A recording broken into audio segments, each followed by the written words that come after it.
तो ये है तीन दोस्तों की कहानी जो अपनी जिंदगी से तंग आ चुके हैं और अचानक एक नए शहर में फंस जाते हैं जहां कोई नहीं होता और उन्हें उस शहर में रहने के लिए वीजा की आवश्यकता होती है और उन्हें वह वीजा उसी कीमत पर मिलेगा जब वे मौत का खेल खेलते हैं जिसमें उनकी जान को भी खतरा रहेगा और अगर वे इस खेल को नहीं खेलते हैं फिर भी वे मारे जाएंगे तो क्या एलिस अपने दोस्तों को इस मौत की दुनिया से बाहर निकाल पाएगी। आज हम इस कहानी में देखेंगे। इसलिए कहानी की शुरुआत में एलिस को हमें दिखाया गया है जो बहुत अच्छा खिलाड़ी था। उसने आज तक कोई गेम नहीं हारा था और साथ ही वह गणित और कारों के बारे में बहुत कुछ जानता था। एलिस अपने पिता और बड़े भाई के साथ रहती थी। इतना जानने के बावजूद एलिस ने कोई नौकरी नहीं की, इसलिए उसके पिता उससे बेकार समझते थे और यही कारण था कि एलिस को अपना घर पसंद नहीं आया। इसलिए अब वह अपने दोस्तों से मिलने के लिए घर से बाहर जाता है। यहाँ हमें उसके दोस्त दिखाए गए हैं जिसमें वह एक बार में काम करता था, लेकिन उसका मालिक उसे निकाल देता है क्योंकि उसका अफेयर अपने बॉस की पत्नी से चल रहा था। फिर उसका दूसरा दोस्त आता है जिसे छोटा कहा जाता था, जिनकी जिंदगी कॉर्पोरेट जॉब करते हुए गुजर रही थी। महीने के अंत में उसकी माँ उसकी कमाई का एक बड़ा हिस्सा ले लेती थी। तो इन तीनों के जीवन को देख रहे हैं, ऐसा लगता है कि तीनों अपने जीवन से बहुत परेशान थे, लेकिन जब वे एक दूसरे से मिलते थे वे अपने सारे दुख भूल जाते थे। एक दिन वे सिगरेट पीते हुए सोचते हैं, मेरी इच्छा है कि एक ज़ोंबी ब्रेकडाउन हो ताकि सभी अपना जीवन फिर से शुरू कर सके। फिर वे बीच सड़क पर मस्ती करने लगते हैं जिससे एक कार का एक्सीडेंट हो गया। पुलिस भी उनके पीछे थी। फिर वे एक इमारत के बाथरूम में आते हैं और छिप जाते हैं, लेकिन अचानक सभी रोशनी चली जाती है और वे किसी की न सुन सके। जब वे बाहर जाकर देखे, बाहर कोई नहीं था। सारा शहर सुनसान था। कोई जानवर नहीं, कोई इंसान नहीं। पूरे शहर में रोशनी नहीं थी, लेकिन एक इमारत के बाहर बत्ती जल रही थी। अंदर गए तो वहाँ खेल का मैदान लिखा हुआ था। जब वे थोड़ा आगे जाते हैं, लेजर लाइट गेट पर जाती है और वहाँ उन्हें ढेर सारे फोन मिलते हैं। जब वे फोन उठाते हैं, उनके चेहरे से उन फोन के ताले खुल गए थे, जिसमें उन्हें इन फोन्स पर गेम के नियमों के बारे में पता चलेगा और फोन पर एक टाइमर भी चालू हो जाता है। तभी वहाँ एक लड़की आती है जो पहले से ही इस दुनिया में मौजूद था। वह गेट के बाहर छोटे भूत का आईडी कार्ड फेंक देती है। लेजर लाइट की वजह से कार्ड जल गया था। वह तीनों को समझाती है, अगर आप में से कोई यहाँ से बिना कोई खेल खेले बाहर जाता है तो तुम भी इसी रीति से मारे जाओगे। वहाँ कॉलेज का एक और छात्र उनके पास आता है। उनका खेल अभी शुरू हुआ था। पहले गेम का नाम जिंदा या मुर्दा था, मरो या जियो, और इस खेल का स्तर 3 क्लबों का था जो इस कार्ड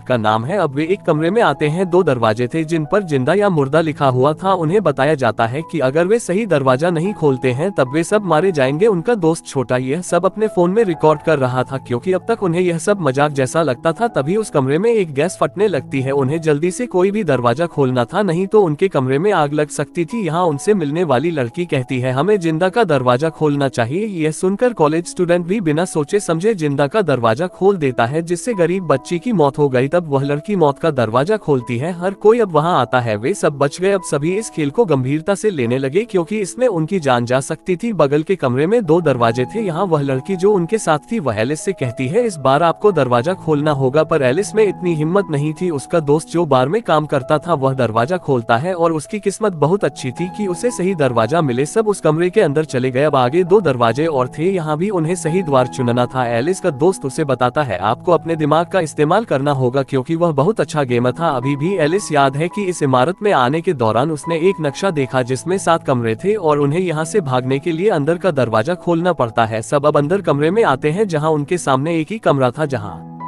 इसे फिर से जिंदा लिखा गया था। एलिस अपने दोस्त का फोन लेती है और पुरानी रिकॉर्डिंग को फिर से चेक करता है। जब उस कॉलेज के छात्र ने जिंदा दरवाजा खोला था तब वह देखता है आगे कोई दरवाजा नहीं था, लेकिन समय पूरा होने से पहले ही वह वही दरवाजा खोल देता है। इन सब में एलिस की सहेली का पैर जख्मी हो गया। वह खेल से बाहर आ गया था। उसके सामने 3 क्लबों का एक कार्ड था। फिर उन्हें उनके सभी फोन पर एक संदेश मिलता है। उन सभी को 3 दिन का वीजा मिलता है क्योंकि वे कार्ड 3 क्लबों के कार्ड थे। अब यहाँ आगे बढ़ने से पहले मैं आपको उनके खेल के कुछ फायदों के बारे में बताता हूँ। इसलिए यहाँ ताज के पत्ते उनके खेल से जुड़े हैं। जैसे अगर उन्हें एक कुदाल कार्ड मिलता है तो खेल शारीरिक गतिविधि पर होगा, यानी उन्हें खुद का इस्तेमाल करना होगा। लेकिन अगर कार्ड क्लब का है फिर पूरी टीम एक साथ खेल खेलेगी। अगर कार्ड हीरे का है फिर जो अपने दिमाग का इस्तेमाल करता है, और अगर कार्ड दिल का है तब उन्हें एक दूसरे को धोखा देना पड़ता है। वे अभी भी वीजा को नहीं समझ पाए। असली बात वे जानते हैं। जब उनके सामने एक आदमी मारा जाता है, एक लेजर लाइट आती है और उस आदमी को मार देती है। इसका मतलब था कि अगर उनका वीजा समाप्त हो रहा है तब वे सब मारे जाएंगे। खेले और यह वीसा उन्हें तभी मिल सकता है जब वे मौत का खेल खेले। अतः अब वे एक घर में आकर विश्राम करने लगे क्योंकि एलिस के दोस्त के पैर में चोट लग गई थी और उनके पास 3 दिन का वीजा भी था। तब वे देखते हैं कि रेडियो काम कर रहा है जबकि अन्य सभी इलेक्ट्रॉनिक उपकरण बंद रहे। फिर वह लड़की जो उनसे यहाँ मिली थी वह अपने बारे में बताती है कि वह 3 दिन से यहाँ फंसी हुई है और उसने 2 गेम भी खेले हैं। फिर वे यहाँ बैठकर बात करते हैं कि अचानक सब कहाँ जा सकते हैं, वे कहाँ गायब हो गए। यहाँ एलिस फैसला करता है कि आज रात भी वह यह खेल अपनी सहेली के साथ खेलेगी और अगर उन्हें इस खेल में कोई खिलाड़ी मिलता है जो एक डॉक्टर है फिर उसे इलाज के लिए लाएंगे क्योंकि उसकी हालत बहुत खराब थी। वे अब उस लड़की को उसके दोस्त के पास छोड़ देते हैं और दोनों खेल खेलने जाओ। जहाँ वे खेल भवन पहुँचे 13 और खिलाड़ी मौजूद थे। यहाँ हमें सफेद बालों वाला एक लड़का भी दिखाई देता है जो खड़ा होकर अपने डिवाइस को चार्ज कर रहा था। हम एक और लड़की यूसीजी भी देखते हैं जो एक महान पर्वतारोही थे। उसे पहाड़ चढ़ने का बहुत शौक था लेकिन वह अकेले काम करना पसंद करती थी। यहाँ इस गेम का नाम टैग था यानी उन्हें टैगर से बचना था। यहाँ इस खेल का स्तर 5 कुदाल का था, मतलब यह खेल शारीरिक गतिविधि यानी उन्हें उस टैगर से अपनी जान बचानी थी। उन्हें इस खेल में एक कमरा खोजना था जिसमें एक बटन होता है, इसे दबाने से खेल खत्म हो जाएगा और इसे खेलने का समय 20 मिनट था। अगर वे इस खेल को खत्म नहीं करते हैं तो वहाँ पूरी बिल्डिंग को ब्लास्ट कर दिया जाएगा, हर कोई मारा जाएगा। अब सब अलग अलग उस दरवाजे की तलाश में लग जाते हैं। सफेद बालों वाला लड़का भी सबसे ऊपर वाली बिल्डिंग पर खड़ा था जो सभी से हाथ मिला रहा था और अचानक लक्ष्य वहाँ आ जाता है जिसने गोरे का मुखौटा पहन रखा था। यहाँ मौत का खेल शुरू हो गया था। वह बिना देखे ही सभी को गोलियों से भून रहा था। एलिस उसे देखती है और समझती है कि उसने जो मास्क पहना हुआ था इस वजह से वह केवल सामने देख सकता था, वह अपना दायां और बायां नहीं देख सकता था। एलिस वहां सबको यह बताती है। तब यूसीजी ने पाइप से मदद ली, ऊपर की मंजिल पर जा रहा था और दरवाजे की जांच कर रहा था। वह यहाँ एक और खिलाड़ी पाता है जिसका नाम अगनी था और उसके हाथ में एक अनोखी घड़ी थी। एगोनी एक प्रशिक्षित सेनानी थे। वह अपने साथी को बताता है आप उस लक्ष्य को विचलित कर देंगे और उसे नीचे लाएंगे और मैं उसको पीछे से मार डालूंगा। जब वह उसे नीचे लाता है पीड़ा उसे नहीं मारती लेकिन अपनी गोलियों के खत्म होने का इंतजार कर रहा था और अपने साथी को मार डालता है। पीड़ा कितनी अजीब है ना?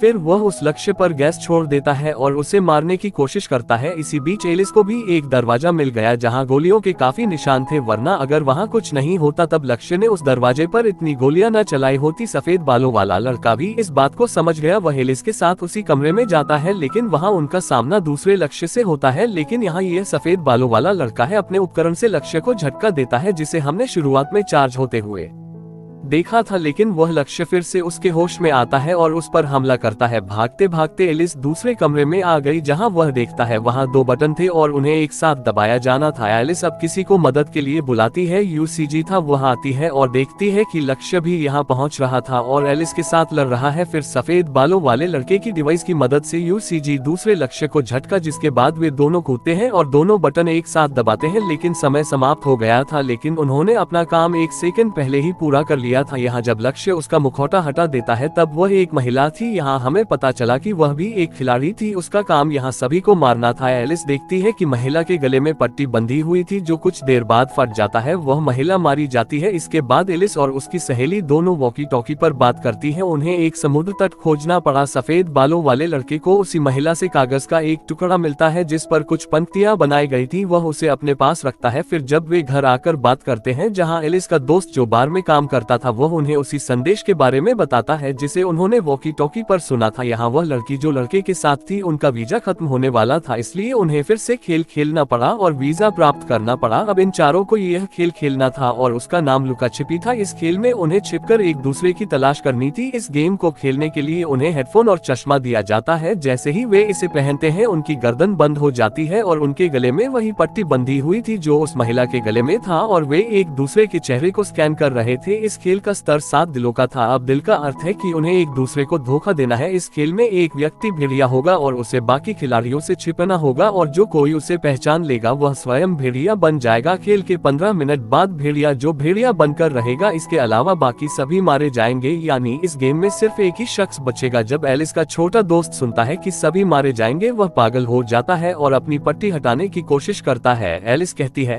पागल मत बनो नहीं तो यह फट जाएगा। और इस बीच एलिस और छोटा वाला आंख से संपर्क करे, मतलब वे एक दूसरे को बहुत ध्यान से देख रहे थे। यहाँ एलिस भेड़िया बन गया था। अब वे सब समझ गए भेड़िया बनने के लिए उन्हें एक दूसरे की आंखों में देखना पड़ता है। जब वह लड़की भेड़िया बन जाती है वह जाती है और एक बगीचे में छिप जाती है। वह 15 मिनट के लिए छिपना चाहती थी, किसी को उसे नहीं ढूंढना चाहिए ताकि वह खेल में बच जाए, लेकिन एलिस का दोस्त उसे ढूंढ लेता है। दोनों के बीच खूब मारपीट हुई। एलिस भी यहाँ आई थी, वह उनसे छुटकारा पाने की कोशिश कर रहा था, लेकिन वह एक भेड़िया बन जाता है। अब वे एलिस को घेर लेते हैं और उसे मारना शुरू कर देते हैं, लेकिन छोटा दोस्त वहां आता है और एलिस को भाग जाने के लिए कहता है। दोनों अपनी पुरानी यादें ताज़ा कर रहे थे कि उन्होंने साथ में इतना अच्छा समय बिताया है और वे इतने प्यार से रहते थे, लेकिन अब इस खेल के कारण एक दूसरे के दुश्मन बन गए थे। एलिस सब कुछ याद कर रो रही थी। वह अपने दोस्तों की तलाश करता है, उन्हें बुलाता है, लेकिन कोई जवाब नहीं देता क्योंकि अब हर कोई चाहता था कि एलिस को यह खेल खेलना चाहिए। अंतिम 10 सेकंड में एलिस ने दोस्त को बाहर पाया और एलिस को बताता है एलिस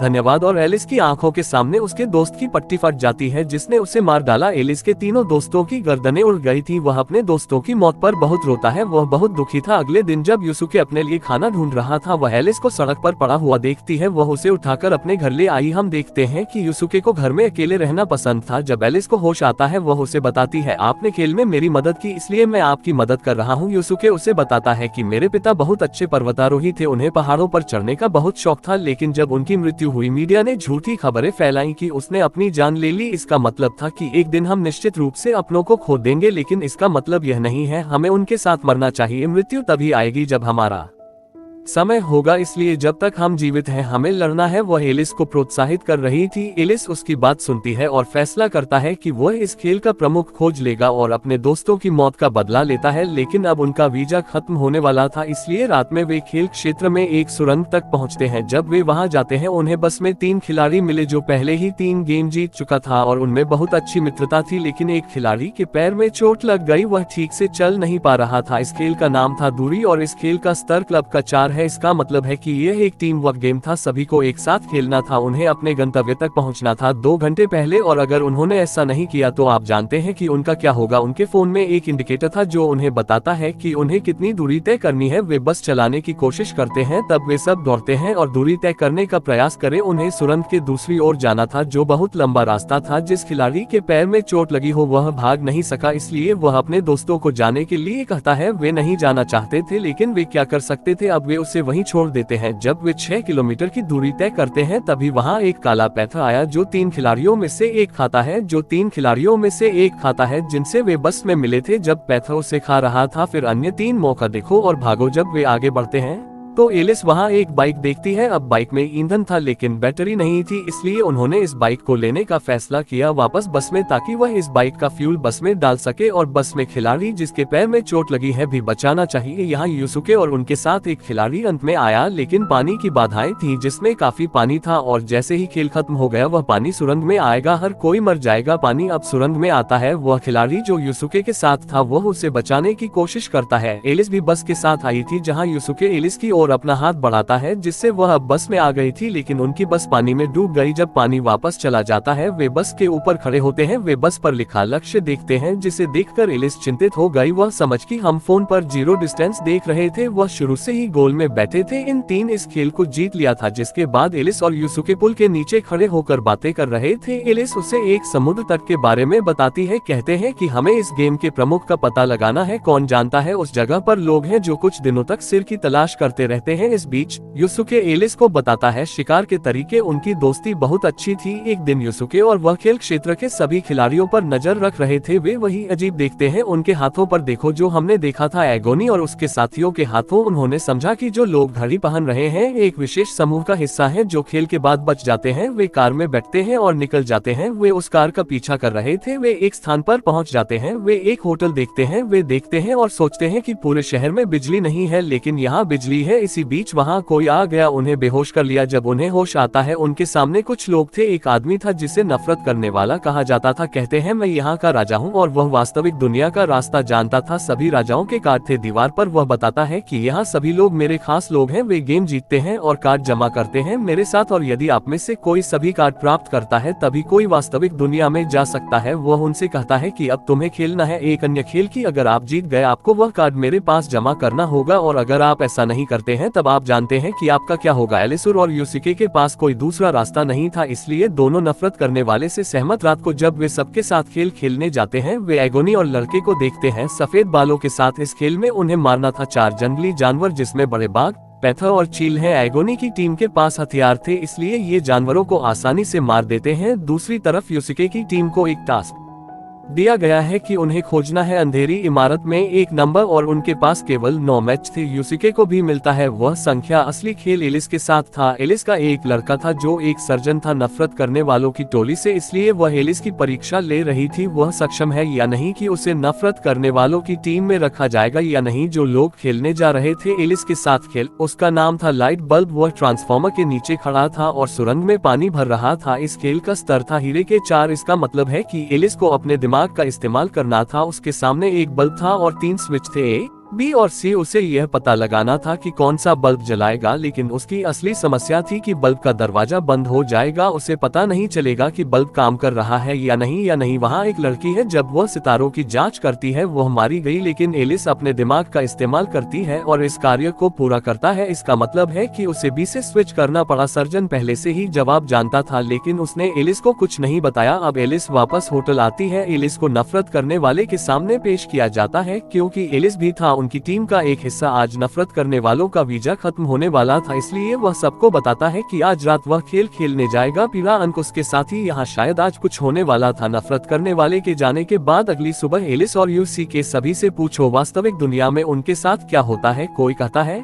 कौन जानता है, वे अगले गेम में फंस जाते हैं। कोई कहता है कि वे लेजर लाइट से मारे जाएंगे। किसी के पास सही उत्तर नहीं था। तब एलिस गोलियों की आवाज सुनती है। जब वह देखने जाता है, वहां तड़प के आदमी डाल रहे थे कूड़ेदान में। नफरत करने वाला एक सफेद बालों वाला लड़का यहाँ आता है और बताता है कि यह सब है उन लोगों की दवाएं जो इस होटल के नियमों का पालन नहीं किया और मेरे पास यहाँ से निकलने की योजना है। वह कहते हैं कि सबसे पहले हमें नफरत करने वाले के सभी कार्ड चुराने होंगे। हम उस पर भरोसा नहीं कर सकते कि वह हमें वास्तविक दुनिया में भेजेगा या नहीं। एलिस भी इससे सहमत है। जब उसे मिलने के लिए बुलाया जाता है, वो वहां जाता है और पता लगाता है कि नफरत करने वाला मर गया है। एगोनी बताती है कि नफरत करने वाला गेम में मारा गया, यानी वह भी मारा गया। व्यथा खुद बनाती है। उनकी मृत्यु के बाद राजा, जब सभी खिलाड़ी जानते हैं कि व्यथा अब उनका नया राजा है और नफरत करने वाला मर चुका है, सब बहुत परेशान थे। इसी बीच सफेद बालों वाला लड़का एलिस को एगोनी के कमरे में भेजता है ताकि वह सारे कार्ड चुरा सके उसकी तिजोरी से। जब वह एलिस को पासवर्ड बताता है, एक सायरन है। सफेद बालों वाले लड़के ने पासवर्ड बताया सही ढंग से, लेकिन एलिस गलत तिजोरी में चला गया। जब एगोनी के आदमी एलिस को मार रहे थे, व्यथा देख रही थी हिरन पेंटिंग पर। सफेद बालों वाला लड़का समझ गया उस पेंटिंग के पीछे तिजोरी है। वहाँ उन्होंने एलिस को पकड़ लिया। आज रात उनका वीजा भी खत्म होने वाला था। दूसरी तरफ सफेद बालों वाला लड़का तिजोरी पर पहुँच गया। वह सभी कार्ड चुरा लेता है और अपने दोस्त के साथ होटल से बाहर चला जाता है। उसका दोस्त बुरा महसूस कर रहा था एलिस के बारे में। जब वह होटल से बाहर जाता है, होटल में लेजर लाइट थी, मतलब आज रात खेल क्षेत्र उनका होटल था और होटल के सभी लोग खिलाड़ी बन गए थे। फिर एक घोषणा की जाती है। सभी एक स्थान पर एकत्रित थे जहां उन्होंने एक लड़की को मरा हुआ देखा। किसी ने उसे चाकू से गोद कर मार डाला था। उनके फोन पर एक मैसेज आता है, सभी को इस लड़की के कातिल का पता लगाना है और इस गेम का नाम है संदिग्ध व्यक्तियों की खोज। उनके पास 2 घंटे थे और उन्हें हत्यारे का पता लगाना है और उसे होटल के बाहर जला दो तो खेल खत्म हो जाएगा। हर कोई अपने दोस्त को जलाने की कोशिश कर रहा था आग में, क्योंकि उन्होंने महसूस किया कि असली कातिल उसका दोस्त है, क्योंकि वह हमेशा उसके साथ थी। लेकिन सर्जन लड़की आती है और सबको रोक देती है। अब एगोनी भी वहां आ गया और एगोनी को सभी को मारने के लिए कहता है, क्योंकि हत्यारा उनमें से एक है। यदि हत्यारा मारा जाता है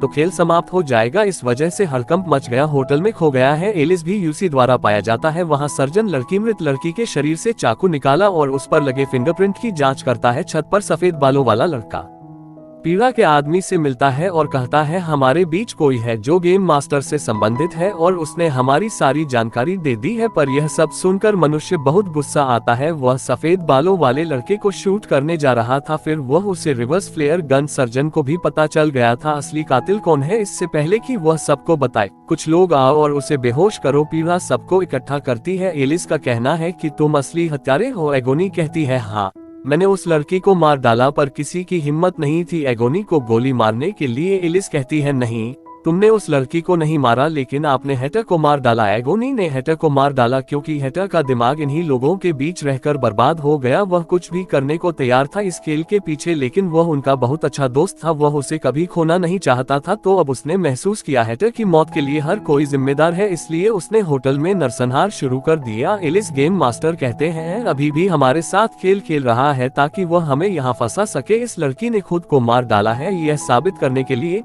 सर्जन भी आया था। वहीं मृत युवती के दोस्त का कहना है मैं वह डीलर हूँ जो गेम मास्टर से मिला है। फिर एक लेजर लाइट आती है और उसे बेरहमी से मार डालता है। फिर एगोनी का आदमी वहाँ आ रहा था और सभी को गोली मार रहा था, परंतु पीला उसे आग में ले जाती है और कूदता है और सभी की जान बच गई। फिर बाकी लोग मृत लड़की के शरीर को आग में डाल दो और इसे जला दो। खेल यही खत्म हो गया था। होटल में आग लगी हुई थी, जाते समय सभी होटल देख रहे थे। कभी कभी हम किसी सफेद बाल वाले लड़के को देखते हैं, उसके पास 10 दिल का कार्ड था, अब उसे बस एक फेस कार्ड की जरूरत थी यहाँ से निकलने के लिए। अगले दिन एलिस मृत लड़की का वीडियो देखती है जिसमें वह बताती है कि वह एक गेम डीलर है और वह हर खेल का अंत जानती थी। उससे खेल को रोचक बनाने के लिए कहा गया था और जिस दिन उसने बताया कि वह एक गेम डीलर है, दोनों मारे जाएंगे। वह अपने वीडियो में एक आधार भी देखती है। जब वह वहाँ जाकर देखती है वहाँ ढेर सारी लाशें पड़ी थी। सफेद बालों वाला एक लड़का भी था जो आकर उसे दिखाता है वही कागज जो उसे उसी महिला की जेब से मिली थी। लक्ष्य कौन था? दरअसल यह यहाँ आने का नक्शा था। इससे पहले कि वह कुछ समझ पाती सभी लाइटें चलती है।